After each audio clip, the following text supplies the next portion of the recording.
Imagine the deafening roar of 70,000 fans in a packed stadium, the bright lights of the world's biggest stage, and the high-stakes glitz of the Super Bowl halftime show. Now, imagine Prince Harry and Meghan Markle standing right in the center of it all, not as guests of a nation, but as celebrities fighting for their spot in the American limelight. As the doors of Hollywood's elite inner circles seemingly begin to creak shut, the Duke and Duchess of Sussex are reportedly pivoting toward the one event that guarantees more eyeballs than any other on the planet. Hello, dear viewers, and thank you for joining us for this deep dive into the latest maneuvers of the Sussex household.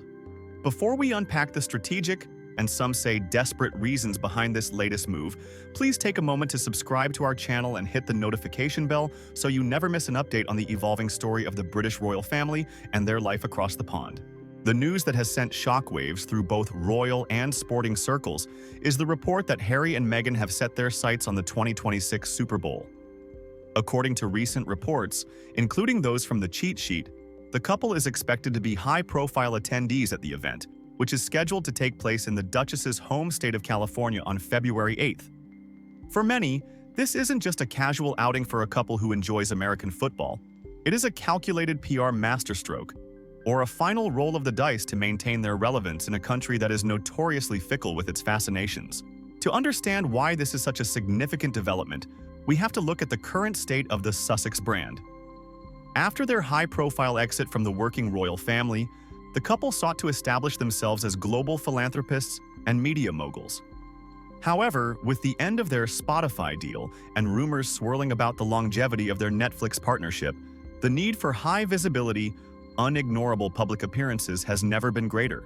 PR expert Kayleigh Cornelius has been vocal about the underlying strategy here.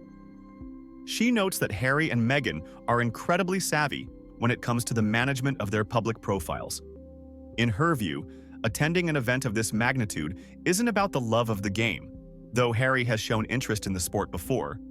It's about visibility, relevance, and positioning themselves as a royal celebrity brand in the United States. In the US, there is no traditional royalty, so the Sussexes are attempting to fill that vacuum by merging the prestige of their titles with the glamour of the Hollywood A-list. But why the Super Bowl? And why now? If we look back to 4 years ago, Prince Harry attended his first Super Bowl in Inglewood, California. On that occasion, he wasn't accompanied by Meghan, but by his cousin, Princess Eugenie.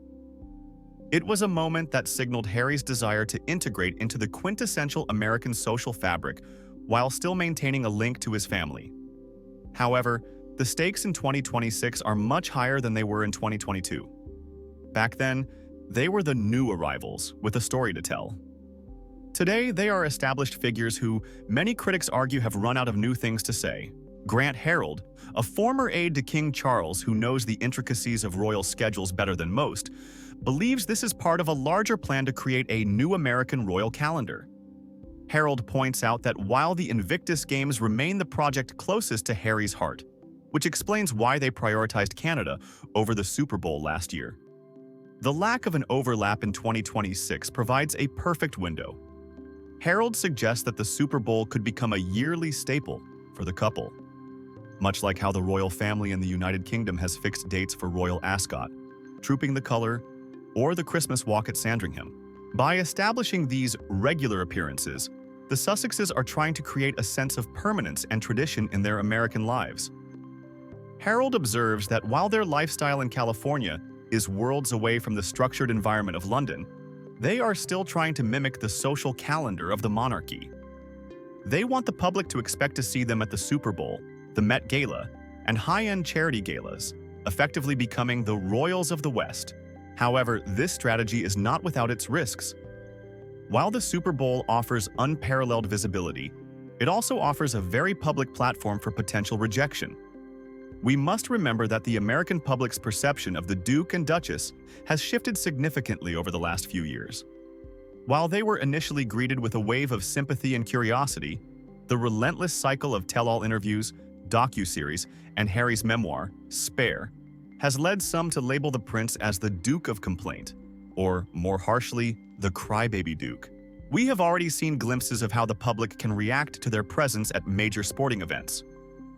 When Harry appeared at recent NFL-related events, The reception was, at best, mixed. There is a growing sentiment among sports fans that these high-profile events should be about the athletes and the competition, not about the personal branding of ex-royals. If the 2026 Super Bowl crowd decides to voice their displeasure, Harry and Meghan could find themselves being booed by tens of thousands of people on live television, a PR disaster that would be nearly impossible to spin. The term visibility is often used as a positive in public relations, but for Harry and Meghan, it is a double-edged sword. To stay valuable to sponsors and media partners, they must stay in the news. But the more they are in the news for simply attending events, rather than for doing work, the more they risk being seen as mere socialites rather than the world-changing activists they aspire to be.